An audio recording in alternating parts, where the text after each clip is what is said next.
నువ్వు చాలా స్పెషల్ కదా. నేనే నీలా కాదు. ఎవరు? నేనా? నాలో ఏం స్పెషల్ ఉంది? నువ్వెప్పుడు కళ్ళ ముందే ఉంటావు. చుట్టాలొచ్చినా పండగలొచ్చినా నిన్నే ఉపయోగిస్తారు. ఎంతో జాగ్రత్తగా చూసుకుంటారు. అందుకే ఎంతైనా నువ్వు స్పెషల్. అవునా? అయితే నువ్వు స్పెషల్ కాదని నీకెందుకు అనిపించింది? ఎందుకంటే నేను అందంగా లేను. నన్నెక్కడో వెనకాల దాచేస్తారు. వాడాక ఎక్కడో మూలన పడేస్తారు. నన్ను ఎన్నిసార్లు కింద పడేస్తారో నాపై పడ్డ గీతలు చూస్తే తెలుస్తుందిలే నేను ఎందుకు స్పెషల్ కాదో. నా గురించి నువ్వు చూసిందే చెప్తున్నావు, నన్నేం అర్థం చేసుకోలేదు. అదేంటి, నువ్వు చాలా పర్ఫెక్ట్ గా ఉంటావు కదా. నేనేం పర్ఫెక్ట్ కాదు, అందంగా ఉంటానంతే. అలా ఉన్నంత వరకే స్పెషల్ గా ట్రీట్ చేస్తారు. ఒకసారి చేయి జారి కింద పడ్డానా నా కథ ముగుస్తుంది. నా స్థానంలోకి మరొకరు వచ్చేస్తారు. అవునా?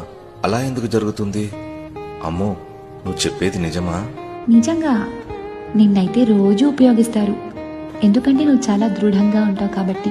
నీ స్వభావం మారదు కాబట్టి నీపై నమ్మకం ఎక్కువ. నిన్ను జాగ్రత్తగా చూసుకోవాల్సిన అవసరం లేదు. నువ్వు పగిలిపోతావు, దూరం అవుతావు అన్న భయం కూడా ఉండదు. అలా చూస్తే నువ్వే స్పెషల్ కదా. అంటే మన ఇద్దరం స్పెషలే అన్నమాట. అవును, ప్రతి ఒక్కరూ కొన్నిట్లో బెస్ట్, కొన్నిట్లో కాదు. అయినా అన్నిట్లోనూ పర్ఫెక్ట్ గా ఉండటం ఎవ్వరి తరం కాదు. నిజమే. మనల్ని బాగా అర్థం చేసుకుని సరిగ్గా ఉపయోగించుకునే వ్యక్తులు తోడైతే అప్పుడు ప్రతి ఒక్కరూ స్పెషల్ అండ్ పర్ఫెక్ట్ గా మారతారు కదా.